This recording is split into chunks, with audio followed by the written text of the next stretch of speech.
ngasisu channel asigi maikeidigi Manipuri Horror Story mapuduna laksari Thamoi Khudi Thamwai mee Wari asi hingliba natragana sikraba kanamataga mari leinajadi ayibagi wakhalna sagasaduna izaba wari amakakni kariguma mari leinaba yaurabasu madu coincidence oigani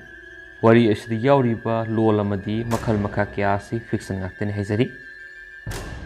Hauzik laubirasi Umarson shagolsem khuida Thamoi Khudi Thamwai mee Yamna ingna sikna panba khungang ama leirami adugi khul adu Atopa lamdagi lakpa mipung khudimakna loina hainai ingsu ingida ashiki khulse nongmadi tondonba amadi mamanaba amaga khul adura laami gari thauduna asumna laabada khul adu yorami asumna khul adu khamduna kumtharai mamanabana maro sigi khunsi yamna fazai adu yamna su ingi tondon banamu hoini maro sigi khulsi yamna su ingi maro mamanabana marup tondon ba aidi sigi khulsita leibu leiningeda tondon bana hoini maro aisu khalam libani ai khoi imung plap hongnak lasira khalibani mamanabana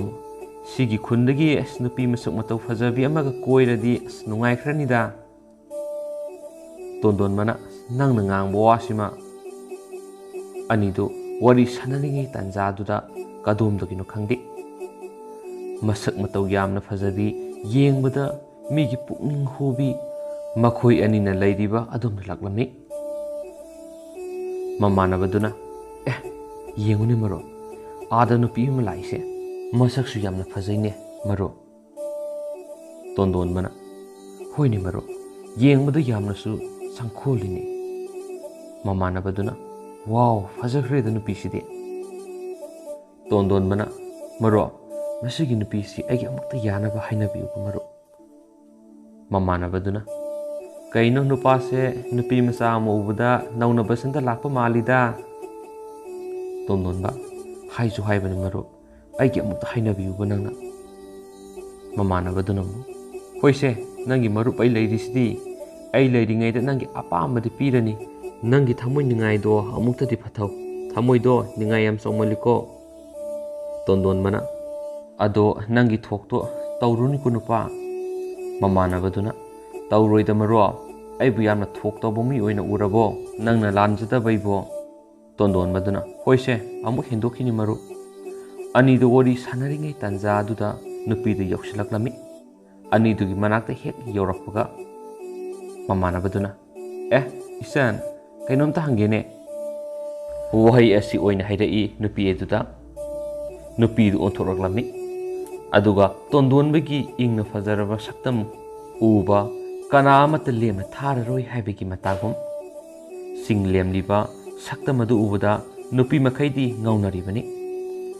Mayam adugi manungda ngasita thengnabi lamlanbi dusu ngaukhirami mamana baduna amuka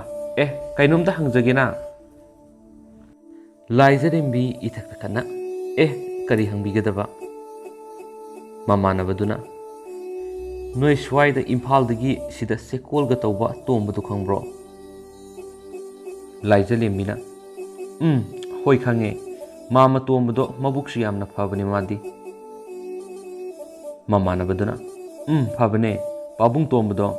ado mangda lepliba nupase pabung tombagi masa nupane pabung do masa yamna kana ngamhodre aduna yingsulu sona tharakpani laiza lembina aidi khangja hodre saubinu ko dada khoi tondon mana saudiye kaidobigi sauduino isandabo mamana baduna Bebardi loire he kadom da gilak nungsino khangudre di tondon mana wari su nungai di pabung tombagi sekol phawdang saminaru si haibabu laizalemina hoi ya ye kaisu kai de dudi salasira tondon mana hoi salasi dudi makhoi uhum supunduna sekol mafam du yauna blaklami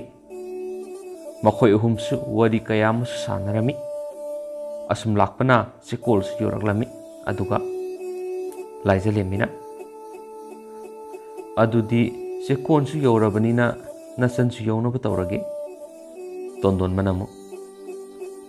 Hoi hoi yamna nungaijare. Isangi matengse kauba ngamjaroi. Mamanabaduna karan taroklami. Ngasisibu kari numitnune tawribasibo. Tondon bamadi laizalembi mitki miyeng iyengnarami. Masa khangda misa naraba dutadi nupi oibidu ikairami. Aduga laizalembi mayumda hankirami. Asumna numitagi thadagi sahi sakhibana. Laizalembi amadi tondonba makhoi anisu masa khangda thamoidu nungsinarami. Nomagi numini thamoi anidu paudamnarami. Tondon bana Laiza nangsu angang natrabane aduna ahalaman tharaklage nang kari lay. Laiza lembi edu ngakti khalaba matungda Laiza lembina hoi dada dadana phane haibado adum tawbiro aidi yarage. Tondon bana Adudi hayengma aikhoiromgi ahalsing tharaklage ko aduga hainarasi. Laiza lembi hoi tharo. Asumna wari kayama sanarami. Wari sanaba loiraduna makhoi anidu mayumda hanakhirami. Ngayaktang leraba matungda tondonba mayum yoroklami. Aduga mama lembina nangbu kaida satlurino. Tondonba ima aido ashida thaba ama satlubane. Ima bu sak sabirabo. Lembina sadarida nang halaklaga sagi haiduna imasu nangbu halakpa ngairamlibani. Tondon banamu aduri sakhana sathoknaba tawrasi adugu wari amasu sanasi. Lembina kari wari nune isana hainingisibo isagisi wakhalama lakpa malida. Tondon banamu ima sidiba laose saksarukisi. Ashi haiduna mama masa sak saba sangkirami. Ngayaktang leraba matungda sak tokladuna mama du mapana thuraklami. Aduga lembi masabu koraklami. Ibungo nangbu kaida lege. Tondon ba taraduna magi kadagi mapana thuraklami. Aduga tondon bana ima kari lerage. Lembina nangmu ngasait wa ma haina herambadaine adugi kawbanida imana. Tondon ba adugi oire aidi kari haidugi malure. Lembina haidui wado sasat hairo. Tondon ba adu ikairap tawduna mamada hairami. Tondon bana ima namau nupi haina ba mukta satpigerana haige tawbanida. Lembi edu ngaglapna khumlai. Ha kadai degino kari lam nupi dugi mamina kari kauriba. Tondon bana ima mada akhoigi sekon manaktagine akhoigi sekonda makhoigi mamado thabak subi yawani. Ima mamingdi Laiza lembi kawbani. Tondon bagi mama hausikangi yak lawbini. Magi wakhalda lairaba miga sangataba pamdi. Aduna Laiza lembi bu pamnamdi. Ngayaktang khallaba tungda masagi wakha nungai khiroi haiduna. Lembina aduni dana nupai sidi haye maksatuna hainaruni. Imana isana bu pamladi imasu yare. Mamagi wadu taabra tondonba yamna harawrami. Asumna wari sanaraba loiraduna mama masa imungda sangkirami. Numidangi matamni lembi masabu hek tumdakhibaga lona maki khuchabi nupa marida call tawduna makhoibu korami. Laiza lembi bu hatnanaba makhoida hairami. Aduda makhoi marigi manungdagi pamhaibana imasiya adugi thabakse araiba thabakti oiroi tawi. Nonglei namu adubu ekhoi tondon mana thabaksi khangla abadi irang amari thokani se imasiya. ꯂꯦꯝꯕꯤ ꯅꯣꯏ ꯑꯗꯨꯒꯤ ꯈꯜꯂꯨꯅꯨ ꯑꯗꯨꯒꯤ ꯊꯕꯛꯇꯨꯗ ꯑꯩꯅ ꯐꯅꯕ ꯇꯧꯒꯅꯤ ꯇꯥꯈꯠꯁꯅꯥꯅ ꯑꯃꯨꯛ ꯑꯗꯨꯗ ꯏꯃꯥꯁꯤ ꯑꯩꯈꯣꯏꯒꯤ ꯀꯌꯥ ꯇꯧꯕꯤꯗꯣꯏꯅꯣ ꯊꯣꯏꯕꯅ ꯑꯃꯨꯛ ꯏꯃꯥꯁꯤ ꯑꯁꯤꯒꯤ ꯊꯕꯛꯁꯦ ꯑꯔꯥꯏꯕꯗꯤ ꯅꯠꯇ꯭ꯔꯕꯅꯤꯅ ꯑꯩꯈꯣꯏꯒꯤꯗꯤ ꯈꯤꯇꯪꯗꯤ ꯌꯥꯝꯍꯟꯅꯤꯡꯉꯤ ꯂꯦꯝꯕꯤꯅ ꯑꯃꯨꯛ ꯅꯣꯏ ꯑꯗꯨꯒꯤ ꯈꯜꯂꯨꯅꯨ ꯏꯃꯥꯅ ꯅꯣꯏꯒꯤ ꯄꯨꯛꯅꯤꯡ ꯄꯦꯟꯅꯅꯕ ꯇꯧꯒꯅꯤ ꯊꯣꯏꯕꯅ ꯑꯃꯨꯛ ꯑꯗꯨꯗꯤ ꯌꯥꯝꯅ ꯅꯨꯡꯉꯥꯏꯖꯔꯦ ꯉꯁꯤꯃꯛ ꯆꯠꯇꯨꯅ ꯊꯕꯛꯇꯣ ꯄꯥꯡꯊꯣꯛꯂꯨꯔꯒꯦ ꯃꯥꯁꯤ ꯂꯦꯝꯕꯤꯅ ꯑꯃꯨꯛ ꯍꯣꯏ ꯊꯕꯛꯇꯣ ꯇꯧꯕ ꯃꯇꯝꯗ ꯆꯦꯛꯁꯤꯟꯅ ꯇꯧꯒꯗꯕꯅꯤꯀꯣ ꯅꯈꯣꯏꯅ ꯇꯧꯗꯣꯏꯕ ꯊꯕꯛꯁꯦ ꯁꯣꯏꯕ ꯌꯥꯕ ꯊꯕꯛ ꯅꯠꯇꯦꯀꯣ ꯍꯦꯛ ꯁꯣꯏꯕꯗ ꯑꯩꯅ ꯅꯈꯣꯏꯕꯨ ꯑꯗꯨꯝ ꯈꯪꯖꯔꯣ ꯂꯣꯏꯔꯕꯅꯤ ꯍꯥꯏꯕꯗꯨ ꯇꯥꯈꯠꯁꯅꯥꯅ ꯈꯤꯡꯂꯞꯅ ꯏꯃꯥꯁꯤ ꯀꯔꯤꯅꯣ ꯍꯥꯏꯕꯤꯔꯤꯗꯨꯕꯣ ꯅꯆꯥ ꯇꯥꯈꯠꯁꯅꯥ ꯌꯥꯎꯔꯤꯉꯩꯗ ꯀꯔꯤꯒꯤ ꯊꯕꯛ ꯃꯥꯏ ꯄꯥꯛꯂꯣꯏꯗꯧꯔꯤꯕꯅꯣ ꯑꯁꯨꯝꯅ ꯃꯈꯣꯏ ꯋꯥꯔꯤ ꯁꯥꯟꯅꯕ ꯂꯣꯏꯔꯗꯨꯅ ꯂꯦꯝꯕꯤ ꯏꯃꯨꯡꯗ ꯆꯪꯈꯤ ꯑꯗꯨꯒ ꯃꯈꯣꯏ ꯃꯔꯤꯗꯨꯅ ꯂꯥꯏꯖꯂꯦꯝꯕꯤꯒꯤ ꯈꯨꯜ ꯑꯗꯨꯗ ꯂꯥꯛꯂꯝꯃꯤ ꯑꯁꯨꯝ ꯂꯥꯛꯄꯅ ꯂꯥꯏꯖꯂꯦꯝꯕꯤꯒꯤ ꯃꯌꯨꯝ ꯃꯄꯥ ꯈꯔ ꯍꯦꯟꯗꯣꯛꯅ ꯈꯥꯝꯂꯒ ꯑꯗꯨꯗ ꯂꯥꯏꯖꯂꯦꯝꯕꯤꯗ ꯀꯣꯜ ꯇꯧꯔꯛꯂꯝꯃꯤ ꯇꯥꯈꯠꯁꯅꯥ ꯑꯗꯨ ꯇꯣꯟꯗꯣꯟꯕꯒꯤ ꯈꯣꯟꯖꯦꯜ ꯁꯥꯗꯨꯅ ꯇꯧꯔꯛꯄꯅꯤ ꯂꯥꯏꯖꯂꯦꯝꯕꯤꯗ ꯇꯥꯈꯠꯁꯅꯥꯅ ꯂꯥꯏꯖ ꯑꯩꯅ ꯇꯣꯟꯗꯣꯟꯕꯅꯦ ꯅꯪ ꯍꯧꯖꯤꯛ ꯊꯦꯡꯉꯁꯨ ꯊꯦꯡꯅ ꯑꯃꯨꯛꯇꯗꯤ ꯊꯣꯛꯂꯛꯑꯣ ꯂꯥꯏꯖꯂꯦꯝꯕꯤꯅ ꯗꯗꯥ ꯅꯝꯕꯔꯁꯤꯅ ꯀꯅꯥꯒꯤ ꯑꯣꯏꯗꯣꯏꯅꯣ ꯑꯗꯨꯒ ꯍꯧꯖꯤꯛꯇꯤ ꯊꯦꯡꯃꯜꯂꯦ ꯄꯨꯡꯁꯤ 11 ꯇꯥꯔꯛꯂꯦ ꯑꯗꯨꯅ ꯍꯌꯦꯡ ꯑꯣꯏꯅ ꯎꯅꯔꯁꯤ ꯇꯥꯈꯠꯁꯅꯥꯅ ꯂꯥꯏꯖ ꯅꯝꯕꯔꯁꯤꯗꯤ ꯏꯃꯥꯟꯅꯕ ꯑꯃꯒꯤꯅꯦ ꯅꯪ ꯍꯧꯖꯤꯛꯃꯛ ꯊꯣꯛꯂꯛꯇ꯭ꯔꯕꯗꯤ ꯑꯩ ꯑꯃꯨꯛ ꯍꯟꯅ ꯅꯪ ꯎꯕ ꯐꯪꯂꯔꯣꯏ ꯍꯥꯏꯁꯤꯅꯤ ꯋꯥꯍꯩ ꯑꯁꯤ ꯍꯥꯏꯗꯨꯅ ꯂꯥꯏꯖꯂꯦꯝꯕꯤ ꯀꯤꯍꯜꯂꯝꯃꯤ ꯂꯥꯏꯖꯂꯦꯝꯕꯤ ꯑꯗꯨꯁꯨ ꯋꯥꯈꯜꯗ ꯀꯔꯤꯃꯠꯇ ꯈꯟꯊꯕ ꯇꯧꯗꯅ ꯂꯥꯏꯖꯂꯦꯝꯕꯤꯅ ꯗꯗꯥꯅ ꯂꯩꯁꯤ ꯀꯥꯏꯋꯥꯏꯗꯅꯣ ꯇꯥꯈꯠꯁꯅꯥꯅ ꯅꯣꯏ ꯃꯅꯥꯛꯀꯤ ꯈꯣꯡꯅꯥꯡ ꯃꯈꯣꯡꯗ ꯂꯩꯌꯦ ꯑꯩꯈꯣꯏ ꯏꯃꯥꯟꯅꯕ ꯑꯍꯨꯝꯒ ꯂꯥꯛꯏꯅꯤ ꯂꯥꯏꯖꯂꯦꯝꯕꯤ ꯑꯗꯨꯗ ꯉꯥꯏꯍꯥꯛꯇꯪ ꯂꯩꯔꯝꯃꯣ ꯑꯩ ꯊꯣꯛꯂꯛꯂꯒꯦ ꯑꯁꯨꯝꯅ ꯃꯈꯣꯏ ꯃꯔꯤꯗꯨ ꯂꯥꯏꯖꯂꯦꯝꯕꯤꯗꯨ ꯊꯣꯛꯂꯛꯄ ꯉꯥꯏꯔꯝꯃꯤ ꯉꯥꯏꯍꯥꯛ ꯂꯩꯔꯕ ꯇꯨꯡꯗ ꯂꯥꯏꯖꯂꯦꯝꯕꯤ ꯑꯗꯨ ꯊꯣꯛꯂꯛꯂꯝꯃꯤ ꯃꯈꯣꯏꯒꯤ ꯃꯅꯥꯛ ꯌꯧꯔꯛꯄꯗ ꯍꯪꯂꯝꯃꯤ ꯂꯥꯏꯖꯂꯦꯝꯕꯤꯅ ꯀꯗꯥꯏꯅꯣ ꯗꯗꯥ ꯇꯨꯡꯗꯣꯟꯕꯗꯤ ꯃꯥꯗꯤ ꯀꯗꯥꯏꯗ ꯂꯩꯈ꯭ꯔꯕꯒꯦ ꯃꯥꯗꯤ ꯎꯗꯦꯅ ꯄꯥꯝꯍꯩꯕꯗꯨꯅ ꯅꯣꯏꯒꯤ ꯗꯗꯥ ꯇꯨꯡꯗꯣꯟꯕꯗꯣ ꯀꯥꯔ ꯃꯅꯨꯡꯗ ꯇꯣꯡꯂꯤꯕꯅꯤ ꯃꯅꯨꯡꯗ ꯆꯪꯉꯨ ꯂꯩꯔꯕꯅꯤ ꯑꯗꯨꯗ ꯊꯣꯏꯕꯅ ꯂꯥꯏꯖꯂꯦꯝꯕꯤꯒꯤ ꯈꯨꯗꯥꯡꯗꯣ ꯀꯟꯅ ꯄꯥꯏꯔꯝꯃꯤ ꯑꯗꯨꯒ ꯍꯥꯏꯔꯝꯃꯤ ꯊꯣꯏꯕꯅ ꯅꯣꯏꯒꯤ ꯗꯗꯥ ꯇꯨꯡꯗꯣꯟꯕꯗꯤ ꯂꯥꯛꯇꯦ ꯑꯩꯈꯣꯏꯅ ꯅꯪꯕꯨ ꯀꯥꯎꯊꯣꯛꯄꯅꯤ ꯑꯁꯤ ꯍꯥꯏꯗꯨꯅ ꯃꯈꯣꯏ ꯃꯔꯤꯗꯨ ꯌꯥꯝꯅ ꯀꯟꯅ ꯅꯣꯛꯂꯛꯂꯝꯃꯤ ꯑꯗꯨꯗ ꯂꯥꯏꯖꯂꯦꯝꯕꯤꯅ ꯌꯥꯝꯅ ꯀꯤꯖꯅ ꯄꯥꯈꯠꯅ ꯂꯥꯎꯔꯝꯃꯤ ꯂꯥꯏꯖꯂꯦꯝꯕꯤꯅ ꯂꯥꯎꯕꯗꯨ ꯄꯨꯡ ꯊꯦꯡꯃꯟꯈꯤꯕꯅ ꯀꯅꯥꯁꯨ ꯇꯥꯔꯝꯗꯦ ꯃꯈꯣꯏ ꯃꯔꯤꯗ ꯅꯠꯇꯅ ꯂꯥꯏꯖꯂꯦꯝꯕꯤꯅ ꯗꯗꯥꯈꯣꯏ ꯅꯁꯟꯕꯨ ꯊꯥꯗꯣꯛꯄꯤꯌꯨ ꯑꯗꯨꯒꯨꯝꯕ ꯇꯧꯕꯤꯒꯅꯨ ꯗꯗꯥꯈꯣꯏ ꯑꯩꯕꯨ ꯅꯁꯟꯃꯛꯅꯤ ꯈꯟꯕꯤꯌꯨ ꯅꯣꯡꯂꯩꯅ ꯍꯧꯖꯤꯛꯇꯤ ꯅꯪꯕꯨ ꯀꯅꯥ ꯂꯥꯛꯇꯨꯅ ꯀꯟꯕꯤꯒꯗꯧꯔꯤ ꯄꯥꯝꯍꯩꯕꯅ ꯑꯃꯨꯛ ꯍꯧꯖꯤꯛꯇꯤ ꯅꯪꯁꯦ ꯑꯩꯈꯣꯏꯒꯤ ꯈꯨꯠ ꯆꯠꯂꯕꯅꯤ ꯅꯪ ꯀꯗꯥꯏꯗ ꯅꯥꯊꯣꯛꯇꯨꯅ ꯆꯦꯟꯒꯅꯤ ꯑꯁꯤ ꯍꯥꯏꯗꯨꯅ ꯑꯃꯨꯛꯀꯁꯨ ꯃꯈꯣꯏ ꯃꯔꯤꯗꯨ ꯌꯥꯝꯅ ꯀꯟꯅ ꯅꯣꯛꯂꯝꯃꯤ ꯃꯈꯣꯏ ꯃꯔꯤꯅ ꯂꯥꯏꯖꯂꯦꯝꯕꯤꯕꯨ ꯃꯤꯑꯣꯏꯕꯒꯤ ꯃꯤꯅꯨꯡꯁꯤ ꯃꯆꯦꯠ ꯑꯃꯠꯇ ꯌꯥꯎꯗꯅ ꯂꯥꯏꯖꯂꯦꯝꯕꯤꯕꯨ ꯏꯖꯠ ꯃꯥꯡꯍꯟꯕꯤꯔꯝꯃꯤ ꯃꯈꯣꯏ ꯃꯔꯤꯒꯤ ꯅꯨꯡꯉꯥꯏꯕ ꯐꯪꯂꯕ ꯇꯨꯡꯗ ꯂꯥꯏꯖꯂꯦꯝꯕꯤꯕꯨ ꯌꯥꯝꯅ ꯊꯤꯅ ꯃꯀꯣꯛꯇ ꯎꯇꯨꯞ ꯑꯃꯅ ꯍꯟꯖꯤꯟꯅ ꯍꯟꯖꯤꯟꯅ ꯊꯣꯝꯗꯨꯅ ꯊꯝꯂꯝꯃꯤ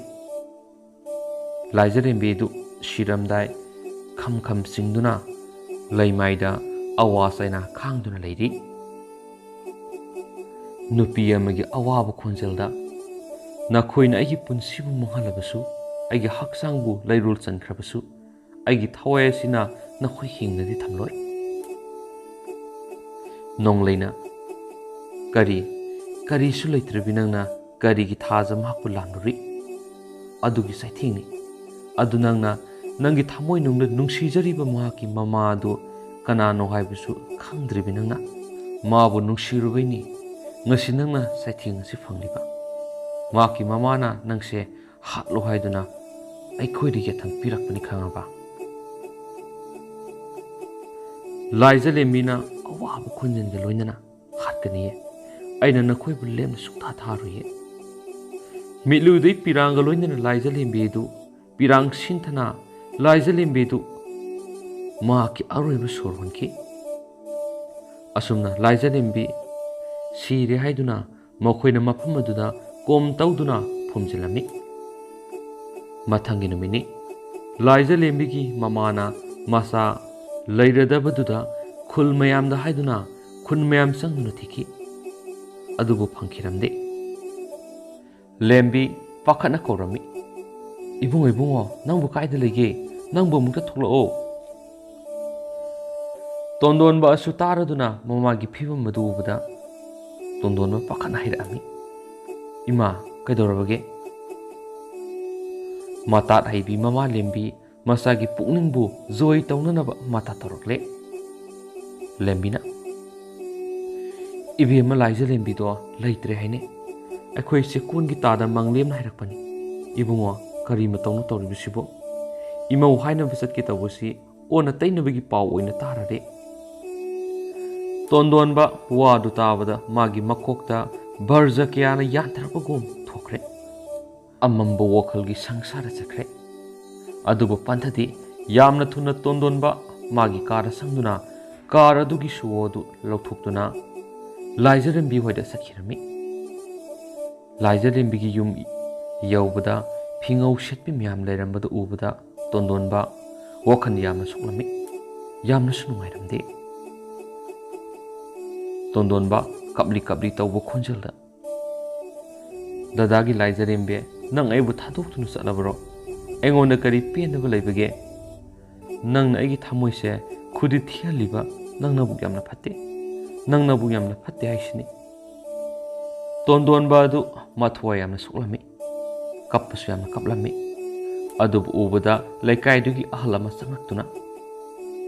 ꯏꯕꯨꯡꯉꯣ ꯀꯔꯤꯁꯨ ꯈꯜꯂꯨꯔꯅꯨ ꯏꯁꯣꯔꯒꯤ ꯂꯤꯂꯥꯅꯤ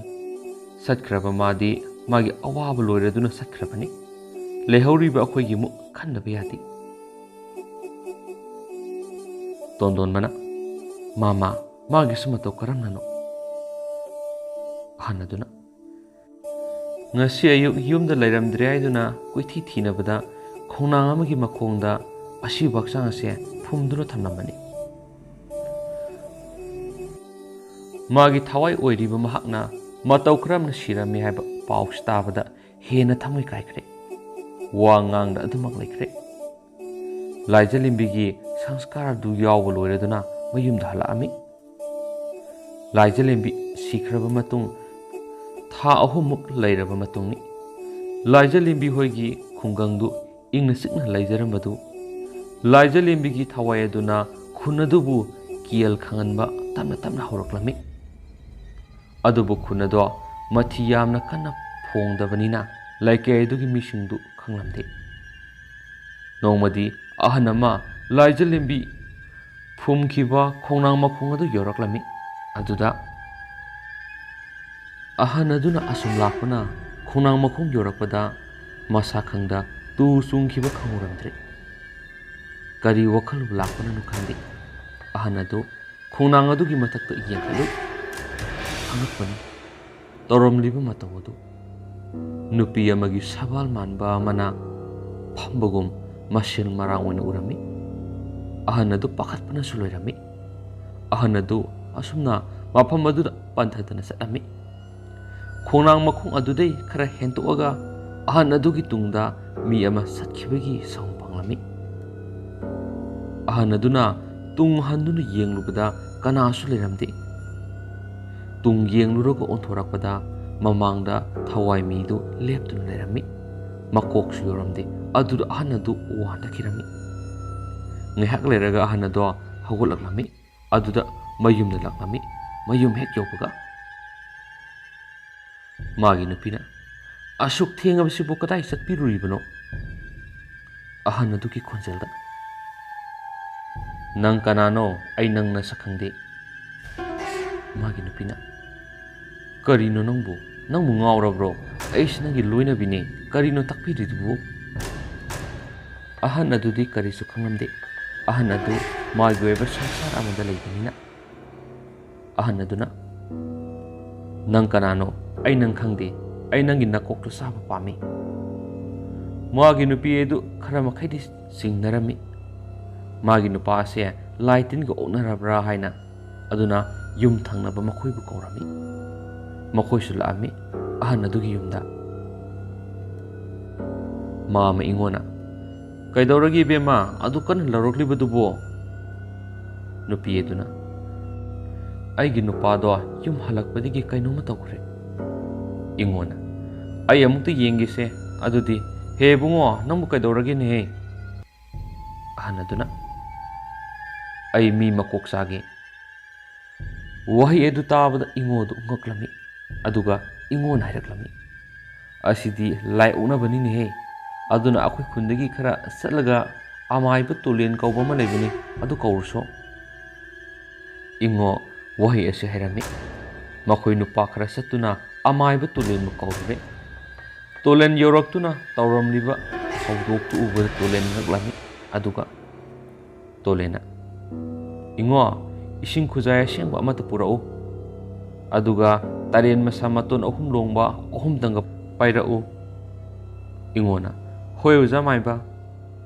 ingo adu amaiba tulena haira ibu wadu loina suna tarokami ingona oja maibana haiba pulam singdo ashida leire tolena kadai sida piro ai tauge tolen ising aduda lairol kya solami adu ahan adugi masada sairaklami ahan aduda isingduna hek solakpada masadu saina phorami aduda tolena he thawai nangna nangi lairam lenda laigi di khandana samna lairiba miyoi singda awaba pibidi amaiba tolen ai leiringai madu khak yaroi ko ahan aduda sangliba thawai aduna amaiba tolen nangna engona kari tawba ngamgadoriba ahaladu nupi khunjelda yamna kanna nuklami tolena he thawai nangna ahan asidagi pamlibisu karino thawai aduna akiba khunjelda aigi apamadi magi nupi gi makok sage asi hairakpaga tolena lairon solaga ising aduna ahan aduda sairaklami hanjina sairakpadagi thawai adu khang ngamdabadagi ahan adudagi sahum amaga loinana thokirami aduga thawai aduna he amaiba tolen ngasi nangna aibu maithiba pirasu nongmadi aina soidana maithiba piba ngamgani woi asi hairamlaga sahum amaga loinana mangkhirami ngahaktang leibaga ahan adusu gyan taraklami aduga amaibana tolena adudaisu amuk hananaba tawrage noiju phajana leinau asi hairamlaga amaibadu hankhirami asum lakpana thawai aduna amaiba tulen gi lambida thattuna leirami thawai aduna he amaiba tulen nang aigi lambidi yet ki khalabadi nang busu aina hatkani amaiba tulen su araiba maibadi nate mathanda lakpanina tapthana khumrami tolena he thawai nangna karigino lairam lenda laigedi leitadana milam lenda lairibadi karigino maiba tolena asum hanglami thawai aduna adu hangbigi kanaba leiroi ai thabak pangthokhigadoba yam watli aduna haibi yadri asi hairamlaga thawai adu mangkhirami amaiba tolensu thawai adu mangkhibaga masu mayum yaunaba yamna thuna laklami mayum yaubaga thokliba thawdoksi karino haiduna khanjilami mathangi numini laija lembi hatpikhiba pamhaiba madi takatsana makhoi anidu laklami laija lembi tondon bahoigi sekona laamki anidu sekoladuda numit kharanidi leiba tarani maramdi tondonbagi mapadu leikhidabana maramoiduna sekoladuda leitaba yadraduna leiba tarami anidu leirani khangmadagi laija lembigi thawai adu yamna harawrami asumna numidangi matamni thajana malem leimabu awatpa leita magi masik mangalbu pirami ꯈꯪꯍꯧꯗꯕ ꯅꯣꯡꯂꯩ ꯑꯃꯅ ꯐꯖꯔꯕ ꯑꯇꯤꯌꯥꯒꯤ ꯐꯤꯕꯝ ꯑꯗꯨ ꯀꯥꯏꯈ꯭ꯔꯦ꯫ ꯊꯥꯖꯒꯤ ꯃꯉꯥꯜꯁꯨ ꯑꯃꯝꯕ ꯅꯣꯡꯅ ꯃꯍꯨꯠ ꯁꯤꯟꯈ꯭ꯔꯦ꯫ ꯃꯔꯥ ꯇꯞꯅ ꯁꯤꯠꯂꯝꯕ ꯅꯨꯡꯁꯤꯠꯁꯨ ꯅꯣꯡ ꯆꯨꯕ ꯅꯨꯡꯁꯤꯠ ꯑꯣꯏꯅ ꯁꯤꯜꯂꯛꯂꯦ꯫ ꯃꯔꯥ ꯇꯞꯅ ꯅꯣꯡ ꯑꯗꯨꯁꯨ ꯆꯨꯔꯛꯂꯦ꯫ ꯑꯁꯨꯝꯅ ꯆꯨꯔꯝꯕꯗꯒꯤ ꯈꯪꯍꯧꯗꯦ ꯀꯟꯈꯠꯂꯛꯈ꯭ꯔꯦ꯫ ꯑꯀꯟꯕ ꯃꯑꯣꯡꯗ ꯆꯨꯔꯛꯑꯝꯃꯤ꯫ ꯇꯣꯂꯦꯅ ꯀꯔꯤ ꯃꯇꯧꯅꯣ ꯁꯤꯗꯤ? ꯍꯧꯖꯤꯛꯇ ꯊꯥꯅ ꯄꯨꯡꯉꯥꯟ ꯉꯥꯜꯂꯝꯕꯗꯣ ꯀꯔꯝꯅ ꯃꯝꯁꯤꯟꯈ꯭ꯔꯤꯕꯅꯣ? ꯀꯔꯤꯒꯤ ꯃꯇꯧꯅꯣ ꯁꯤꯗꯤ? ꯑꯁꯣꯝꯗꯅ ꯂꯥꯏꯖꯂꯦꯝꯕꯤꯒꯤ ꯊꯋꯥꯏꯗꯨ ꯍꯔꯥꯎꯕꯒꯤ ꯉꯝꯈꯩ ꯂꯩꯈꯤꯗ꯭ꯔꯦ꯫ ꯃꯥꯒꯤ ꯅꯤꯡꯕ ꯊꯨꯡꯂꯒꯅꯤ ꯈꯟꯕꯗ ꯅꯨꯡꯉꯥꯏꯕꯒꯤ ꯉꯝꯈꯩ ꯂꯩꯈꯤꯗ꯭ꯔꯦ꯫ ꯅꯨꯃꯤꯗꯥꯡ ꯑꯊꯦꯡꯕꯗ ꯄꯥꯝꯍꯩꯕ ꯑꯃꯗꯤ ꯇꯥꯈꯠꯁꯅꯥ ꯃꯈꯣꯏ ꯑꯅꯤꯗꯨ ꯌꯨ ꯊꯛꯇꯨꯅ ꯂꯝꯕꯤꯗ ꯂꯥꯛꯑꯝꯃꯤ꯫ ꯑꯁꯨꯝ ꯂꯥꯛꯄꯅ ꯃꯤꯌꯥꯝꯅ ꯍꯥꯏꯅꯕ ꯈꯣꯡꯅꯥꯡ ꯃꯈꯣꯡ ꯌꯧꯔꯛꯂꯝꯃꯤ꯫ ꯑꯗꯨꯕꯨ ꯃꯈꯣꯏ ꯑꯅꯤꯒꯤ ꯇꯨꯡꯗ ꯃꯤꯑꯣꯏ ꯑꯃꯅ ꯌꯥꯝ ꯊꯨꯅ ꯆꯠꯈꯤꯕꯒꯤ ꯁꯧꯝ ꯐꯪꯂꯝꯃꯤ꯫ ꯑꯅꯤ ꯑꯗꯨ ꯇꯨꯡ ꯍꯟꯅ ꯌꯦꯡꯂꯛꯏ꯫ ꯑꯗꯨꯕꯨ ꯀꯅꯥꯁꯨ ꯀꯔꯤꯁꯨ ꯇꯧꯔꯝꯗꯦ꯫ ꯑꯃꯨꯛ ꯆꯠꯂꯤ꯫ ꯃꯈꯣꯏ ꯑꯅꯤꯗꯨ ꯍꯟꯗꯛꯇꯤ ꯈꯔ ꯂꯞꯇꯛꯅ ꯃꯃꯤ ꯁꯥꯃꯤ ꯑꯣꯏꯅ ꯐꯤꯉꯧ ꯁꯦꯠꯄꯤ ꯑꯃ ꯆꯠꯄꯗꯨ ꯎꯔꯝꯃꯤ꯫ ꯃꯈꯣꯏ ꯑꯅꯤꯅ ꯇꯥꯈꯠꯁꯅꯥꯅ "ꯃꯔꯣ, ꯑꯥꯗ ꯅꯨꯄꯤ ꯑꯃ ꯆꯠꯂꯤꯕꯁꯤꯕꯨ ꯎꯕ꯭ꯔꯣ?" ꯄꯥꯝꯍꯩꯕꯅ "ꯀꯗꯥꯏꯅꯣꯅꯦ? ꯀꯥꯏ ꯆꯠꯂꯤꯅꯣ? ꯆꯠꯁꯨ ꯆꯠꯇꯅ ꯅꯪꯁꯤꯃ?" ꯂꯥꯏꯖꯂꯦꯝꯕꯤꯒꯤ ꯊꯋꯥꯏ ꯑꯗꯨ ꯄꯥꯝꯍꯩꯕꯒꯤ ꯃꯤꯠꯇꯗꯤ ꯎꯔꯝꯗꯦ꯫ ꯇꯥꯈꯠꯁꯅꯥꯒꯤ ꯃꯤꯠꯇ ꯈꯛꯇꯅꯤ ꯎꯔꯤꯕ꯫ ꯇꯥꯈꯠꯁꯅꯥꯅ "ꯃꯔꯣ, ꯑꯥꯗ ꯆꯠꯂꯤꯁꯤꯗꯤ ꯅꯪꯕꯨ ꯎꯗ꯭ꯔꯕꯣ?"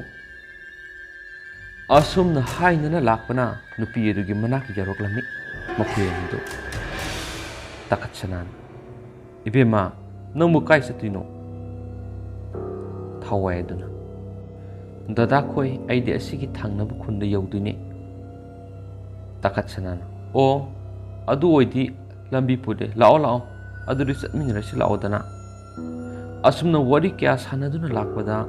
ꯆꯠꯃꯤꯟꯅꯔꯝꯕ ꯊꯋꯥꯏꯗꯨ ꯈꯪꯃꯥꯡ ꯃꯥꯡꯈꯤꯔꯝꯃꯤ꯫ ꯇꯥꯈꯠꯁꯅꯥ ꯄꯥꯈꯠꯅ ꯍꯧꯖꯤꯛꯀꯤ ꯅꯨꯄꯤꯗꯨꯗꯤ ꯀꯗꯥꯏꯗ ꯂꯩꯍꯧꯔꯕ? ꯇꯥꯈꯠꯁꯅꯥ ꯌꯨ ꯉꯧꯔꯝꯕꯗꯨ ꯈꯪꯍꯟꯍꯜꯂꯝꯃꯤ꯫ ꯃꯁꯥꯗꯣ ꯄꯥꯈꯠꯄꯅ ꯂꯣꯏꯔꯝꯃꯤ꯫ ꯊꯋꯥꯏ ꯑꯗꯨꯅ ꯃꯈꯣꯏ ꯑꯅꯤꯗꯨ ꯀꯤꯌꯦꯜ ꯈꯪꯍꯟꯕ ꯍꯧꯔꯛꯂꯝꯃꯤ꯫ ꯑꯅꯤꯗꯨꯒꯤ ꯇꯨꯡꯗ ꯃꯤ ꯑꯃ ꯆꯦꯟꯈꯤꯕꯒꯨꯝ ꯇꯧꯔꯛꯂꯝꯃꯤ꯫ ꯇꯨꯡ ꯍꯟꯗꯨꯅ ꯌꯦꯡꯂꯨꯕꯗ ꯀꯅꯥꯁꯨ ꯂꯩꯔꯝꯗꯦ꯫ ꯈꯣꯡꯅꯥꯡ ꯑꯗꯨꯒꯤ ꯃꯊꯛꯇ ꯌꯦꯡꯂꯨꯕꯗꯁꯨ ꯊꯋꯥꯏ ꯑꯗꯨ ꯇꯣꯡꯗꯨꯅ ꯂꯩꯔꯝꯃꯤ꯫ ꯍꯟꯗꯛꯇꯤ ꯄꯥꯝꯍꯩꯕꯁꯨ ꯎꯔꯝꯃꯤ꯫ ꯑꯁꯨꯝꯅ ꯇꯧꯔꯤꯕ ꯑꯗꯨ ꯎꯕꯗ ꯃꯈꯣꯏ ꯑꯅꯤꯗꯨ ꯃꯤꯍꯨꯜ ꯁ꯭ꯋꯥꯏ ꯁ꯭ꯋꯥꯏ ꯂꯥꯎꯏ꯫ ꯄꯥꯝꯍꯩꯕ ꯄꯥꯈꯠꯅ "ꯀꯩꯅꯣ ꯑꯩꯈꯣꯏꯅ ꯎꯔꯤꯕꯁꯤꯕꯣ?" ꯇꯥꯈꯠꯁꯅꯥꯅ ꯀꯤꯔꯛ ꯇꯧꯕ ꯈꯣꯟꯖꯦꯜꯗ "ꯃꯥꯅꯤ, ꯃꯐꯝꯁꯦ ꯑꯩꯈꯣꯏꯅ ꯂꯥꯏꯖꯂꯦꯝꯕꯤꯒꯤ ꯊꯋꯥꯏ ꯂꯧꯈꯤꯕ ꯃꯐꯝ ꯑꯗꯨꯅꯤ꯫ ꯁꯣꯏꯗ꯭ꯔꯦ, ꯉꯁꯤ ꯑꯩꯈꯣꯏꯒꯤ ꯅꯨꯃꯤꯠ ꯇꯥꯔꯦ, ꯆꯦꯟꯐꯝꯁꯨ ꯂꯩꯔꯔꯣꯏ꯫ ꯃꯔꯣ, ꯍꯧꯖꯤꯛ ꯑꯩꯈꯣꯏ ꯀꯩꯗꯧꯅꯤ?" ꯑꯁꯨꯝꯅ ꯋꯥꯈꯜ ꯃꯥꯡꯂꯤꯉꯩ ꯊꯋꯥꯏ ꯑꯗꯨꯅ ꯈꯣꯟꯖꯦꯜ ꯑꯅꯤ ꯊꯣꯛꯅ "ꯅꯈꯣꯏꯅ ꯃꯤꯅꯨꯡꯁꯤ ꯂꯩꯇꯅ ꯍꯥꯠꯇꯣꯛꯄꯤꯈ꯭ꯔꯕ ꯂꯥꯏꯖꯂꯦꯝꯕꯤꯒꯤ ꯊꯋꯥꯏꯅꯤ, ꯊꯋꯥꯏ." ꯋꯥꯌꯦꯜ ꯑꯁꯤꯒ ꯂꯣꯏꯅꯅ ꯌꯥꯝꯅ ꯇꯥꯕꯗ ꯍꯩꯅꯗ꯭ꯔꯕ ꯃꯤꯅꯣꯛꯀ ꯂꯣꯏꯅꯅ ꯃꯥꯡꯈꯤꯔꯝꯃꯤ꯫ ꯊꯋꯥꯏ ꯑꯗꯨꯅ ꯍꯥꯏꯔꯝꯕ ꯋꯥꯗꯨ ꯇꯥꯕꯗ ꯃꯈꯣꯏ ꯑꯅꯤꯗꯤ ꯇꯨ ꯆꯨꯡꯈ꯭ꯔꯦ꯫ ꯑꯁꯨꯝꯅ ꯋꯥꯈꯜ ꯃꯝꯂꯤꯉꯩ ꯇꯟꯖꯥ ꯑꯗꯨꯗ ꯃꯈꯣꯏ ꯑꯅꯤꯒꯤ ꯃꯥꯡꯗ ꯈꯪꯂꯦꯞ ꯂꯦꯞꯂꯛꯏ ꯊꯋꯥꯏ ꯑꯗꯨ ꯎꯕꯗ ꯍꯦꯟꯅ ꯀꯤꯈ꯭ꯔꯦ꯫ ꯃꯁꯥ ꯈꯪꯗ ꯃꯁꯥꯒꯤ ꯐꯤ ꯑꯗꯨ ꯃꯪꯁꯤꯜꯂꯝꯃꯤ꯫ ꯑꯗꯨꯒ ꯃꯀꯩ ꯈꯪꯗ ꯆꯦꯟꯈꯤꯔꯝꯃꯤ꯫ ꯑꯁꯨꯝꯅ ꯃꯈꯣꯏ ꯑꯅꯤ ꯂꯝꯕꯤ ꯈꯥꯏꯅꯈꯤꯕꯗ ꯇꯥꯈꯠꯁꯅꯥ ꯂꯝꯕꯤ ꯈꯪꯗ ꯃꯊꯋꯥꯏ ꯍꯤꯡꯍꯧꯅꯕ ꯆꯦꯜꯂꯤ꯫ ꯑꯗꯨꯕꯨ ꯑꯁꯨꯝꯅ ꯃꯥꯅ ꯈꯔ ꯆꯦꯟꯕꯒ ꯃꯈꯣꯡ ꯑꯗꯨ ꯆꯦꯟꯕ ꯉꯝꯈꯤꯗ꯭ꯔꯦ꯫ ꯃꯥꯒꯤ ꯃꯈꯣꯡ ꯑꯗꯨ ꯃꯤꯑꯣꯏ ꯀꯌꯥꯅ ꯐꯥꯖꯤꯟꯗꯨꯅ ꯊꯝꯈ꯭ꯔꯦ꯫ ꯃꯈꯣꯡ ꯊꯥꯡꯕ ꯊꯣꯛꯈꯤꯗ꯭ꯔꯦ꯫ ꯑꯁꯨꯝꯅ ꯆꯦꯟꯕ ꯉꯝꯗ ꯃꯈꯣꯡ ꯑꯗꯨ ꯐꯥꯖꯤꯟꯗꯨꯅ ꯂꯩꯔꯤꯉꯩ ꯃꯥꯒꯤ ꯇꯨꯡꯗꯒꯤ ꯃꯤꯑꯣꯏ ꯑꯃꯅ ꯃꯥꯒꯤ ꯃꯈꯣꯡ ꯑꯅꯤꯗꯨ ꯄꯥꯏꯗꯨꯅ ꯈꯪꯆꯤꯡ ꯆꯤꯡꯈꯤ꯫ ꯇꯥꯈꯠꯁꯅꯥꯁꯨ ꯏꯃꯥ ꯍꯥꯏꯅ ꯂꯧꯔꯝꯃꯒ ꯑꯗꯨꯃꯛ ꯁꯤꯟꯈ꯭ꯔꯦ꯫ ꯑꯗꯨꯒ ꯈꯣꯡꯅꯥꯡ ꯑꯗꯨꯒꯤ ꯃꯈꯣꯡꯗ ꯑꯃꯨꯛ ꯂꯪꯁꯤꯜꯂꯛꯏ꯫ "ꯂꯥꯏꯖꯂꯦꯝꯕꯤ, ꯅꯪ ꯑꯩꯈꯣꯏꯕꯨ ꯑꯃꯨꯛꯇꯗꯤ ꯀꯟꯕꯤꯌꯣ, ꯑꯩꯈꯣꯏ ꯇꯁꯦꯡꯅ ꯂꯥꯟꯖꯈ꯭ꯔꯦ." ꯂꯥꯏꯖꯂꯦꯝꯕꯤꯅ "ꯃꯇꯝ ꯑꯗꯨꯗ ꯑꯩꯅ ꯍꯥꯏꯈꯤꯗ꯭ꯔꯥ, ꯑꯩꯒꯤ ꯍꯛꯆꯥꯡ ꯑꯁꯤꯅ ꯃꯥꯡꯈ꯭ꯔꯁꯨ ꯑꯩꯒꯤ ꯊꯋꯥꯏꯅ ꯑꯩꯈꯣꯏꯕꯨꯗꯤ ꯍꯥꯠꯀꯅꯤ, ꯑꯩꯅ ꯍꯥꯠꯀꯅꯤ ꯍꯥꯏꯈꯤꯗ꯭ꯔꯥ?" ꯇꯥꯈꯠꯁꯅꯥꯅ Matam adura akhoi su khandaba tawba fatraba lambi dura sangure adubo laidi haizaraga yai haibadai aduna akhoi bamukta di kanbiyu takat sanagi wa adugi mahut mako adu paiduna khongnang adugi makongda hanjin hanjin yaisali mataw asumna takat sanagi aroiba haibadu hoikhi somdana pamhaiba lambi khangna senkibana maraiba phaiba haigadabibra makoigi sekol adu sensilai adubo sekol adu yaudringai pamhaibagi makong ani do khangpai paiduna sangki mathangi numini ayukni khuldugi miyamdu khongnang adumda thokliba thawdo adubu angakpa amaga loinana yengnarami kanasu khanglamdi ahing adugi wari ahing adugi thawdo mayam adu amaga murum murum sonari tanja aduda nonglei amadi thoiba makhui anisu mafam adu yausilai ure makhui anidugi lairamliba misi adu takat sana aduna khongnang adugi masa amada yandhadunu sirami aduga pamhaibana khongnang makhong adu sirami thoibana miyam asibu mataw karamna thokiba thawdokno nupa amana akhoi su khangudre akhoi na lambi tholakpada asumna makhoi ani se siduna lerami nongleina mayam karamta thawgokse thengna bidabra kanamatana uhawi khangawi haiba kanasu yoramde asumna makhoi ani du lauthaduna ani dugi poloiba madi ani dugi mathau mangam loina pangthuklami numit kharani leiraba matungni numidangi matamni pungsu mapan makhai muk tarakpada ngairi aduda nongleigi yungi yena khadigi angang kappagi khonjal ma taraklami ngaihaktang leibuga amuk makhoigi yum mathakta mi ama satpa taraklami amuksu sumangda angang mayam sanabagi khonjal su tarami nonglei amadi magi nupi amadi angang nupi loina kinarami tanja aduda yumdugi thong adu akanma saptramaga loinana thongdura thilaklami asum nangha thilamnaga thilamba adu tumina lepkhre nihak leiraga mapandagi shiri tobu khonjalamaga ta nonglei haidana kauroklami nongleina kanano nangbo ai nangmuna sakhangde thawaiduna aine ta nonglei nasan thaduine nonglei moi lekai masan thadoido malami adubu nonglei thongde hanglamde thawaiduna yamna kana haibadagi nongleina thong adu hanglubada thawaiduna nonglei gi makhongda yala ami aduda nonglei laimai du tusilami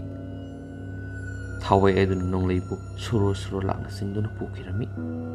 aduda magi nupina mayam tana malawrami nupi aduna o lekai aigi nupa se kainom tawkhre aduna mayam sangduna amukta kanbiyo mayam taraduna mayumda sensinarami aduda nupa mana ibema kaidorage nangbo nupi aduna thokriba thawdoksing loina lirami wadu tabada nupado ngaklami adubu mayam sangduna nongleibu thiba horoklami asomdana nongleidu thawai aduna puduna satlami adu thawai aduna nongleibu nungjeng marak tingkhang tumbawtana thalaba jaga kyara purami adugu nongleigi lekaida hoba khongnang mathakta yandhaduna thamlami nonglei pakhana aigi thawai tadi kanbiyo aigi kari irano thawai aduna nakhoi mari sangduna miyoibigi minungsi yaudaba aibu nakhoi marina nupi oibigi ikai khunba makhan madana tana aibu kokta utup amana kanduna hatopikhiba laijalimbi thawai ni thawai wa adu tabada pakhana nongleina ha kari heba nangbu laijalimbi thawai ne heba khek na law nok tu nai raklami thawai aduna mane ai laijalimbi ai laijalimbi thawai ni thawai nonglei pakhatpan masado sing khaiba kum khaire adumna wari sanaramadagi nonglei gi manakta sangsilaktuna nang ngasidi wahi asi haiduna nonglei makok thadatuna nonglei bu halami nonglei mafam adu sirami thawai dusu mafam adu digi ma ngayaktang leibaga nonglei bu thihiba miyam singduna nonglei gi asi waksang du thengnarami adubu akibagi masakni makok yaudbi leirambaduna miyam pumbadu angak poirami nonglei gi asi waksang du adumak puloi khirami mathangi numini nonglei gi misi dugi khunja mayam adu wa tanarami aduda miyoy man hairami miyoy tuna handaki nonglei gi misi se yamna nuaite adu mayam bu kari toksige thoibisu mayam punmadu yorami thoibena mayam isu kari haigadabuna khangdre aigi maru makoi uhumbu matau karamna siribuna khangdre ahanamana adude mayam sumdaurusi aikhoi khun asidagi khara satlaga amaiba tulen kauba ma lebani adu tanaraga amukta yengthoksi makhoi mayam du wari sanaba loiraduna mayum da haraklami numidangi matam oiraduna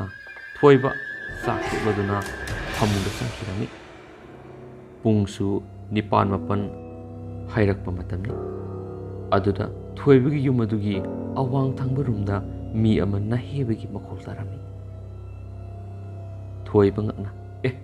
kari khunjal hausikitude ngayaktang leibaga amu thoibagi sumangda mi amana phi sabagi makhol amuk taraklami thoiba amadi imung pulap pakhatpana loirami adumna pakhatlingai tanja aduda thoibana tumlibadugi thungnauda thawai aduna yengduna leirambadu urami aduda thoibadu khangprek khangladuna wanda khirami asumna numidang adu hawkhirami mathangi numini thoiba amaiba tulengi mayumni satlami amaiba tulengi mayum magi khuladugi mi amada hanglami thoibana amaiba tulengi yumsibu khangbibro nupaduna ibungo asidagi konthong ahum suba sini maiba tulengi yumse thoibana adudi yam nungai jare adudi amuk salukhige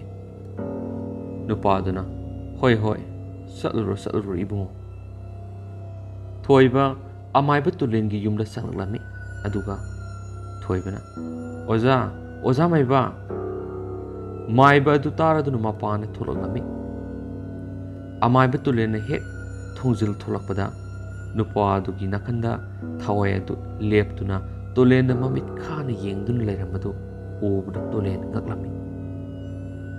tolena ibungo kari leirage nangna lakpabo maibadu ubda thoiba sensinduna ngarang thokriba thawdo du tamnami wadu tabada tolenam adudi ibungo nangi nakhuta amukta pirau amaibaduna thoibigi khutta paiduna yenglubada khangkhirami thawai aduna thoibabu kusin senaduna leirami yengmu loiraduna tolena ibungo asidi laigi tharam ama tawdrabadi yaroi dawri nangbu thawai amana kusin senaduna leirine maibadugi wadu tabada thoiba yamna ngaklami thoibana adudi ozai maiba kari tawraga phagani tolena ibungo laigi tharam ama tawthokse aduga phabri yengsi thoibana adudi oza polam singsi kari sangani tolena ibungo sejinadriba kati ahanba ma mai sangdriba safu ohunga mingsen ahanba maga lay manam siendaba ahum tabu lay masudo manahanba yadi ko ibungo thoibana oza lai khurumbudi karama matamna tawgani tolena ibungo heng numidang pung mapan tarakpadu waida tawgani thoibana oza maiba aduri nasa amki yaunaba tawjarage tolena hoi yaunaba tawro ado ibungo haikiba pulam singdo amata watlanba yadiko thoibana hoi oza maiba aduri nasa amuk yaujarage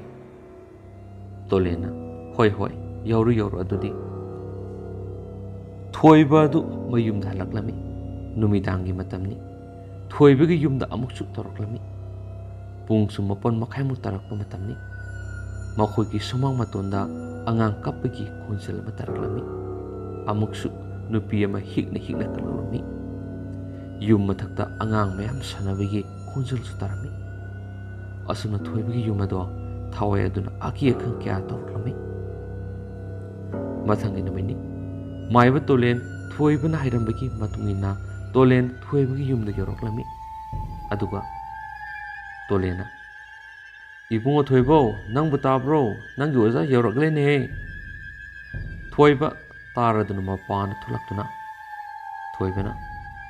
oza yobirakledana tolena hoi hoi nang yoza yorokle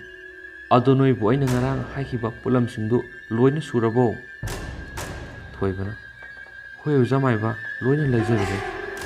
ai amuta nathok sarukike naktang leibiramu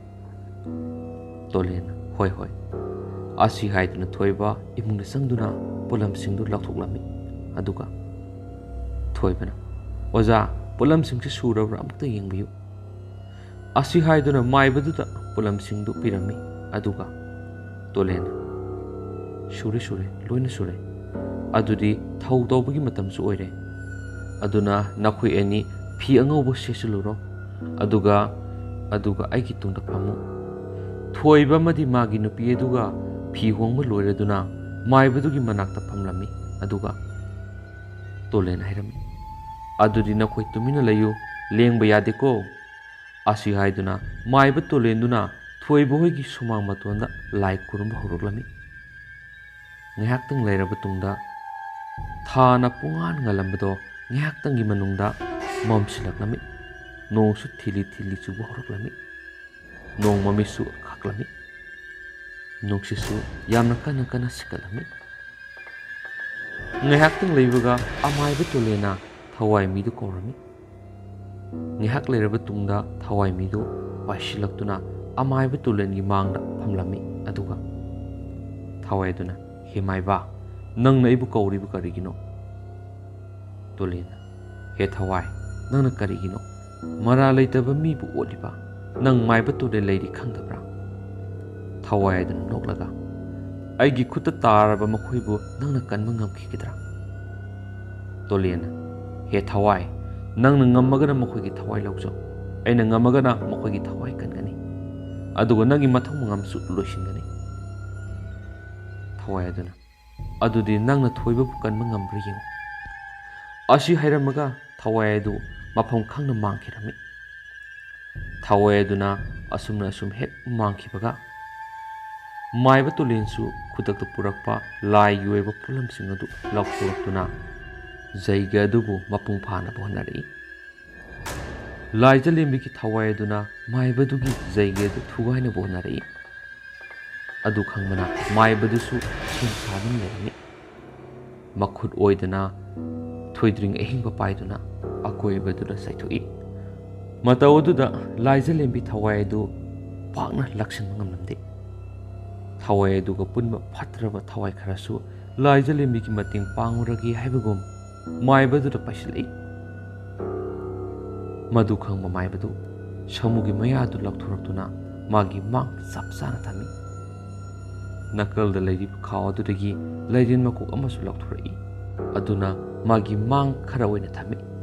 asumna amaibadugi manakta samu mayamadi leiren makuk leibana thawai sing laksin mangamde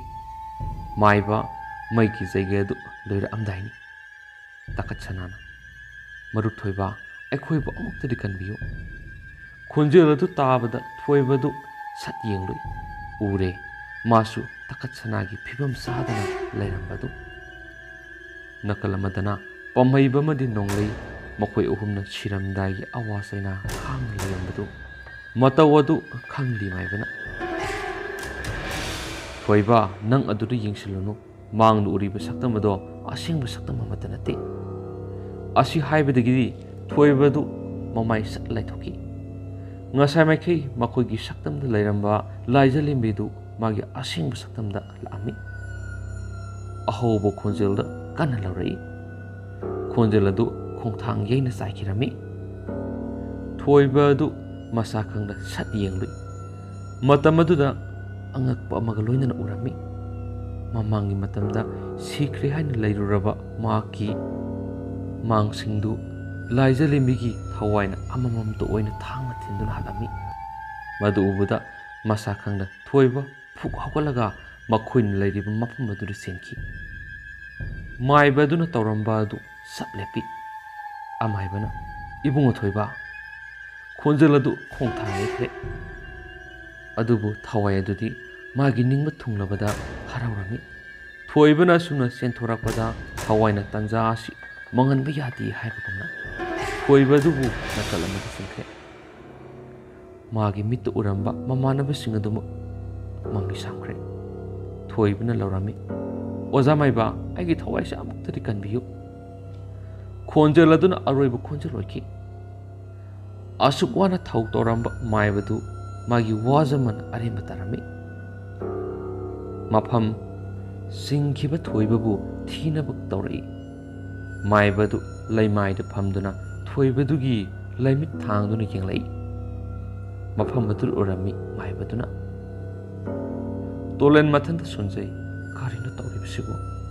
ai magna ngaktuna thamba mabu matau karamna tawribano asumai solingi tanja aduda thawai adu amaiba tulengi manakta laklami aduga thawai aduna nungaitana babunga maiba ngasidi nasagi ningba thungli adubu akapali adusu thawai lokhini tolena kanano amadu hayo thawai aduna lembi kobuni tolena ibema kari marang winang nupi adugi thawai pamliba thawai aduna babung magi khusin thaurang digeibu mana hanaba pamhaiba nonglei takatsana amadi thoiba makhoi mari da aibu halu sonaiki adubu aibu makhoi mari sangduna miyoibigi minungsi yauduna aibu hatokpiki aduna aina laman khumlibani aduna nupi edu hatki gani ashi hairamlaga laijalembi ki thawai du mangkhirami tolena thoibigi ashi baksang adu laururaga mathau mangam losilami aduga mayumna hankhirami thoiba shikraba matung thama hawkhirami thawai adu lembigi manakta lakhirami thawai adu numidangi matam hairami haujik numidangi matamni lembi mapana sak thongbigi khutchum haidokpa thoroklami adugi tanjaduda laija lembigi thawai adu lembida sangkhirami aduda khanglaw loroklami masana patondonba taraduna mamagi manakta sangsilaklami aduga tondonbana ima kaidoragi nangbo asi haiduna korakpa matamda mamadu gyan laklami adubu laija lembigi thawai adudi lembigi masa manung sangduna leiri aduda laija lembina tondonba ubada mamittagi mapi taraklami adubu tondonbadi adu khanglamdi mamada tondonbana ima kaidoragi nangbo kariginu kaplibadubo thawai aduna ai nangi namanati tondonba ngaklap tangna khonjelda karino ima nangna hairibadubo nangsi aigi imane thawai aduna ai nangi namanati thawai aduna thokriba thaudoksindu khangalage khankhre aduna tondonbagi mamada otpanai bhoroklami mayam tanaba loroklami tondonbana aigi mase kainuma tokre aduda thangnabada leriba yumlonaba singdu laami ahanamana ibungo kadorage tondonbana thokriba thaudoksin loin ahan aduda loina tamami ahan aduna aduri namado kadaide lehawi tondonbana imungda lehawi imung sangduna yenglubada phibam kaiduna leirami lembidu adu hairaklami lembina nakhoi kana kanano aigi nakta sanglakanu na thwai mangjani adugi wadu tabada ahanadu khanglami aduna ahanaduna hairami lam sangda satlaga amaibi kapuk le koruso makhoi nupa khra satuna amaibi kapuk le ꯑꯗꯨꯕꯨ ꯀꯧꯔꯨꯔꯦ꯫ ꯑꯃꯥꯏꯕꯤ ꯀꯕꯣꯛ ꯂꯩ ꯂꯦꯝꯕꯤꯒꯤ ꯃꯅꯥꯛ ꯆꯪꯂꯛꯄꯗ ꯀꯕꯣꯛ ꯂꯩꯅ ꯂꯦꯝꯕꯤꯒꯤ ꯃꯁꯥꯗ ꯆꯪꯂꯤꯕ ꯊꯋꯥꯏ ꯑꯗꯨ ꯊꯧ ꯇꯧꯔꯝꯃꯤ꯫ ꯊꯋꯥꯏ ꯑꯗꯨꯅ ꯋꯥꯔꯤ ꯄꯨꯝꯕ ꯑꯃꯗ ꯆꯤꯊꯗꯅ ꯍꯥꯏꯔꯛꯂꯤ꯫ ꯋꯥꯔꯤ ꯄꯨꯝꯕ ꯈꯪꯂꯕ ꯀꯕꯣꯛ ꯂꯩꯅ ꯃꯌꯥꯝꯗ ꯑꯃꯨꯛ ꯂꯤꯔꯛꯏ꯫ ꯀꯕꯣꯛ ꯂꯩꯅ "ꯅꯈꯣꯏ ꯀꯅꯥꯅꯣꯃ ꯏꯁꯤꯡ ꯈꯨꯖꯥꯏ ꯑꯁꯦꯡꯕ ꯑꯃ ꯄꯨꯔꯛꯎ꯫ ꯇꯩꯔꯦꯟ ꯃꯁꯥ ꯃꯇꯣꯟꯗ ꯑꯍꯨꯝ ꯂꯣꯡꯕ ꯑꯃꯇꯪꯒ ꯄꯥꯏꯔꯛꯎ"꯫ ꯅꯨꯄꯥ ꯑꯃꯅ "ꯍꯣꯏ ꯃꯃꯥꯏꯕꯤ"꯫ ꯏꯁꯤꯡ ꯈꯨꯖꯥꯏ ꯑꯁꯦꯡꯕ ꯑꯃꯒ ꯇꯩꯔꯦꯟ ꯃꯁꯥ ꯑꯍꯨꯝ ꯄꯨꯔꯛꯇꯨꯅ ꯑꯃꯥꯏꯕꯤꯗꯨꯗ ꯄꯤꯔꯝꯃꯤ꯫ ꯑꯗꯨꯒ ꯏꯁꯤꯡ ꯑꯗꯨ ꯂꯩꯁꯣꯟ ꯁꯣꯟꯗꯨꯅ ꯏꯁꯤꯡꯗꯨ ꯆꯩꯔꯛꯂꯒ ꯍꯥꯏꯔꯛꯂꯝꯃꯤ꯫ ꯀꯕꯣꯛ ꯂꯩꯅ "ꯏꯃꯥꯒꯤ ꯏꯕꯦꯝꯃ ꯂꯥꯏꯖꯥ, ꯅꯪꯅ ꯄꯥꯝꯂꯤꯕꯁꯤ ꯀꯔꯤꯅꯣ"꯫ ꯂꯥꯏꯖ ꯂꯦꯝꯕꯤꯅ "ꯑꯩꯅ ꯄꯥꯝꯕꯗꯤ ꯂꯦꯝꯕꯤꯒꯤ ꯊꯋꯥꯏ ꯂꯧꯕ, ꯑꯁꯤꯗꯒꯤ ꯄꯥꯝꯕ ꯀꯔꯤꯁꯨ ꯂꯩꯇꯦ"꯫ ꯇꯟꯖꯥ ꯑꯗꯨꯗ ꯇꯣꯟꯗꯣꯟꯕꯅ "ꯑꯩꯒꯤ ꯏꯃꯥꯒꯤ ꯊꯋꯥꯏꯗꯨꯗꯤ ꯀꯟꯕꯤꯌꯣ, ꯊꯋꯥꯏ ꯂꯧꯔꯕꯁꯨ ꯑꯩꯒꯤ ꯑꯣꯏꯅ ꯂꯧꯕꯤꯌꯨ"꯫ ꯑꯗꯨꯒꯤ ꯋꯥꯍꯩꯗꯨ ꯇꯥꯕꯗ ꯂꯥꯏꯖ ꯂꯦꯝꯕꯤꯒꯤ ꯊꯋꯥꯏ ꯑꯗꯨ ꯅꯨꯡꯉꯥꯏꯔꯝꯗꯦ꯫ ꯂꯥꯏꯖ ꯂꯦꯝꯕꯤꯅ "ꯏꯃꯥ ꯑꯃꯥꯏꯕꯤ, ꯅꯆꯥꯒ ꯗꯗꯥꯒ ꯑꯃꯨꯛꯇ ꯎꯅꯍꯟꯕꯤꯌꯨ"꯫ ꯋꯥꯍꯩꯒꯤ ꯃꯇꯦꯡ ꯂꯧꯗꯨꯅ ꯑꯃꯥꯏꯕꯤꯗꯨꯗ ꯍꯥꯏꯔꯛꯑꯝꯃꯤ꯫ ꯀꯕꯣꯛ ꯂꯩꯅ "ꯏꯆꯥꯒꯤ ꯊꯃꯣꯏꯅ ꯄꯦꯟꯅꯅꯕ ꯏꯃꯥꯅ ꯇꯧꯒꯅꯤ"꯫ ꯀꯕꯣꯛ ꯂꯩꯅ ꯑꯁꯤ ꯑꯁꯪ ꯑꯅꯤꯒꯤ ꯃꯔꯛꯇ ꯂꯩꯔꯤꯕ ꯐꯤꯖꯪ ꯇꯔꯦꯠ ꯑꯗꯨꯕꯨ ꯑꯃꯥꯏꯕꯤꯅ ꯍꯪꯕꯤꯔꯝꯃꯤ꯫ ꯃꯇꯝ ꯑꯗꯨꯗ ꯂꯥꯏꯖ ꯂꯦꯝꯕꯤ ꯑꯃꯗꯤ ꯇꯣꯟꯗꯣꯟꯕ ꯃꯇꯝ ꯑꯗꯨꯗ ꯊꯃꯣꯏꯒꯤ ꯑꯣꯏꯕ ꯋꯥꯐꯝ ꯀꯌꯥ ꯄꯥꯎꯗꯝꯅꯔꯝꯃꯤ꯫ ꯂꯥꯏꯖ ꯂꯦꯝꯕꯤꯅ ꯃꯥꯒꯤ ꯍꯥꯠꯈꯤꯕꯒꯤ ꯋꯥꯔꯤ ꯄꯨꯝꯕ ꯇꯣꯟꯗꯣꯟꯕꯗ ꯂꯣꯏꯅ ꯂꯤꯔꯝꯃꯤ꯫ ꯋꯥꯔꯤꯗꯨ ꯇꯥꯕꯗ ꯇꯣꯟꯗꯣꯟꯕ ꯃꯃꯥꯒꯤ ꯐꯠꯇ ꯊꯕꯛꯇꯨ ꯈꯪꯂꯝꯃꯤ꯫ ꯂꯥꯏꯖ ꯂꯦꯝꯕꯤꯅ "ꯉꯁꯤꯗꯒꯤ ꯗꯗꯥ, ꯅꯪ ꯑꯩꯒꯤ ꯂꯝꯕꯤꯁꯦ ꯇꯣꯉꯥꯟꯈ꯭ꯔꯦ, ꯇꯣꯔꯕꯥꯟ ꯋꯥꯡꯃ ꯋꯥꯡꯃꯗ ꯂꯩꯕ ꯄꯨꯟꯁꯤꯅꯤ"꯫ ꯇꯣꯟꯗꯣꯟꯕ ꯀꯞꯂꯗꯨꯅ "ꯀꯔꯤꯅꯣ ꯅꯪꯅ ꯍꯥꯏꯔꯤꯕꯗꯨꯕꯣ? ꯅꯪꯁꯨ ꯑꯩꯒꯤ ꯏꯅꯥꯛꯇ ꯂꯩꯔꯒꯗꯕꯅꯦ, ꯑꯩ ꯅꯪꯕꯨ ꯌꯥꯝ ꯅꯨꯡꯁꯤꯌꯦ, ꯌꯥꯝꯅꯁꯨ ꯄꯥꯝꯃꯨꯏ"꯫ ꯂꯥꯏꯖ ꯂꯦꯝꯕꯤꯅ "ꯑꯗꯨꯒꯤ ꯋꯥꯐꯝ ꯑꯗꯨꯒꯤ ꯃꯇꯝ ꯍꯦꯟꯈ꯭ꯔꯦ꯫ ꯉꯁꯤꯗꯤ ꯅꯆꯟꯁꯦ ꯊꯋꯥꯏ ꯃꯤ ꯑꯣꯏꯈ꯭ꯔꯦ꯫ ꯇꯥꯏꯕꯪ ꯃꯤꯒꯤ ꯃꯤꯔꯛꯇ ꯂꯩꯕ ꯑꯌꯥꯕꯗꯣ ꯏꯐꯝꯗ ꯂꯩꯇ꯭ꯔꯦ"꯫ ꯇꯣꯟꯗꯣꯟꯕ ꯋꯥꯗꯨ ꯇꯥꯕꯗ ꯍꯦꯟꯅ ꯊꯃꯣꯏ ꯁꯣꯛꯈ꯭ꯔꯦ꯫ ꯊꯋꯥꯏ ꯑꯗꯨꯅ "ꯗꯗꯥ, ꯑꯩꯒꯤ ꯃꯇꯝ ꯂꯣꯏꯔꯦ, ꯇꯥꯏꯕꯪ ꯃꯄꯨꯅ ꯑꯩꯕꯨ ꯀꯧꯔꯛꯂꯦ, ꯑꯩ ꯆꯠꯂꯒꯦꯀꯣ꯫ ꯗꯗꯥ ꯅꯪ ꯅꯨꯡꯉꯥꯏꯅ ꯂꯩꯌꯨꯀꯣ, ꯑꯩ ꯆꯠꯂꯒꯦ, ꯂꯩꯔꯝꯂꯦꯟꯗꯒꯤ ꯗꯗꯥ ꯀꯨꯝꯍꯩ ꯌꯦꯡꯖꯔꯛꯀꯦꯀꯣ"꯫ ꯑꯁꯤ ꯍꯥꯏꯔꯝꯗꯨꯅ ꯂꯥꯏꯖ ꯂꯦꯝꯕꯤ ꯑꯗꯨ ꯇꯞꯅ ꯇꯞꯅ ꯃꯃꯤ ꯁꯥꯝꯈꯤꯔꯝꯃꯤ꯫ ꯇꯣꯟꯗꯣꯟꯕ ꯅꯤꯡꯉꯝꯗ ꯈꯣꯟꯖꯦꯜꯗ "ꯗꯗꯥꯒꯤ ꯂꯩꯖꯥ, ꯅꯪꯒꯤ ꯅꯨꯡꯁꯤꯕ ꯑꯁꯤꯕꯨ ꯑꯁꯨꯝꯅ ꯇꯧꯕ꯭ꯔꯣ? ꯉꯁꯤꯗꯤ ꯊꯃꯣꯏ ꯈꯨꯗꯤ ꯊꯋꯥꯏ ꯃꯤ ꯑꯣꯏꯍꯧꯔꯦ, ꯆꯠꯈ꯭ꯔꯦꯀꯣ ꯅꯪꯗꯤ ꯑꯗꯨꯃꯛ ꯊꯃꯣꯏꯗ ꯈꯨꯗꯤ ꯄꯤꯔꯝꯂꯒ ꯊꯋꯥꯏ ꯃꯤ ꯑꯣꯏꯅ ꯆꯠꯈ꯭ꯔꯦ"꯫ ꯂꯦꯝꯕꯤ ꯉꯥꯏꯍꯥꯛꯇꯪ ꯂꯩꯔꯒ ꯒ꯭ꯌꯥꯟ ꯂꯛꯂꯝꯃꯤ꯫ ꯑꯗꯨꯗ ꯀꯕꯣꯛ ꯂꯩꯅ "ꯏꯕꯦꯝꯃ, ꯅꯪꯕꯨ ꯀꯔꯤꯁꯨ ꯇꯧꯗ꯭ꯔꯕ꯭ꯔꯣ"꯫ ꯂꯦꯝꯕꯤꯅ "ꯀꯔꯤꯁꯨ ꯇꯧꯗ꯭ꯔꯤ ꯏꯃꯥ"꯫ ꯀꯕꯣꯛ ꯂꯩꯅ "ꯑꯗꯨꯗꯤ ꯅꯈꯣꯏꯁꯨ ꯐꯖꯅ ꯂꯩꯍꯧꯔꯣ, ꯑꯩꯁꯨ ꯆꯠꯂꯒꯦꯀꯣ"꯫ ꯑꯁꯤ ꯍꯥꯏꯔꯝꯂꯒ ꯑꯃꯥꯏꯕꯤꯗꯨ ꯆꯠꯈꯤꯔꯝꯃꯤ꯫ ꯇꯣꯟꯗꯣꯟꯕ ꯑꯗꯨꯗꯤ ꯃꯃꯥꯗ ꯌꯥꯝꯅ ꯄꯦꯟꯗꯅ ꯌꯦꯡꯖꯔꯝꯃꯤ꯫ "ꯏꯃꯥ, ꯅꯆꯥꯒꯤ ꯈꯟꯕꯗ ꯋꯥꯖꯔꯛꯑꯕ ꯏꯃꯥꯁꯦ ꯉꯁꯤ ꯅꯆꯥ ꯑꯃꯒꯤ ꯄꯣꯛꯄꯤꯃꯟ ꯄꯤꯔꯒꯦ, ꯅꯆꯥ ꯑꯩꯕꯨ ꯑꯃꯨꯛ ꯍꯟꯅ ꯅꯨꯡꯁꯤꯕ ꯐꯥꯎꯕꯤꯔꯛꯑꯅꯨ, ꯅꯆꯥ ꯑꯩꯕꯨ ꯁꯤꯈ꯭ꯔꯦ ꯍꯥꯏꯅ ꯈꯟꯕꯤꯌꯨ, ꯏꯃꯥꯒꯤ ꯐꯠꯇ꯭ꯔꯕ ꯋꯥꯈꯜ ꯑꯗꯣ ꯊꯥꯗꯣꯛꯄ ꯃꯇꯝꯗ ꯅꯆꯥ ꯑꯩꯕꯨ ꯅꯤꯡꯁꯤꯡꯕꯤꯔꯛꯎ"꯫ ꯑꯁꯤ ꯍꯥꯏꯔꯝꯂꯒ ꯇꯣꯟꯗꯣꯟꯕ ꯑꯗꯨ ꯌꯨꯝꯗꯒꯤ ꯆꯠꯈꯤꯔꯝꯃꯤ꯫ ꯃꯆꯥꯒꯤ ꯃꯀꯩ ꯌꯦꯡꯖꯕ ꯅꯠꯇꯅ ꯀꯔꯤꯁꯨ ꯎꯄꯥꯏ ꯂꯩꯔꯝꯗꯦ ꯃꯃꯥ ꯑꯣꯏꯕꯤꯗꯨ꯫ ꯑꯁꯤꯗꯒꯤ ꯃꯌꯥꯝ ꯑꯗꯨ ꯅꯨꯡꯉꯥꯏꯅ ꯂꯩꯅꯔꯝꯃꯤ꯫ ꯂꯦꯝꯕꯤ ꯑꯗꯨꯁꯨ ꯃꯥꯒꯤ ꯐꯠꯇ꯭ꯔꯕ ꯋꯥꯈꯜ ꯑꯗꯨ ꯊꯥꯗꯣꯛꯇꯨꯅ ꯍꯤꯡꯂꯝꯃꯤ꯫ ꯁ꯭ꯇꯣꯔꯤ ꯕꯥꯏ ꯎꯃꯔꯁꯟ ꯁꯒꯣꯜꯁꯦꯝ, ꯀꯣ-ꯔꯥꯏꯇꯔ ꯕꯥꯏ ꯄ꯭ꯔꯤꯇꯝ ꯊꯥꯡꯖꯝ꯫ ꯑꯃꯁꯨꯡ ꯋꯥꯔꯤ ꯑꯁꯤꯕꯨ ꯄꯥꯊꯣꯛꯆꯈꯤꯕꯗ ꯁꯣꯏꯈꯤ ꯂꯥꯟꯈꯤ ꯌꯥꯎꯔꯕꯁꯨ ꯃꯌꯥꯝꯅ ꯉꯛꯄꯤꯒꯅꯤ꯫ ꯃꯇꯨꯡꯗꯁꯨ ꯅꯨꯡꯉꯥꯏ ꯅꯨꯡꯉꯥꯏꯔꯕ ꯃꯅꯤꯄꯨꯔꯤ ꯍꯣꯔꯔ ꯁ꯭ꯇꯣꯔꯤ ꯀꯌꯥ ꯃꯌꯥꯝ ꯄꯨꯗꯨꯅ ꯂꯥꯛꯆꯒꯦ꯫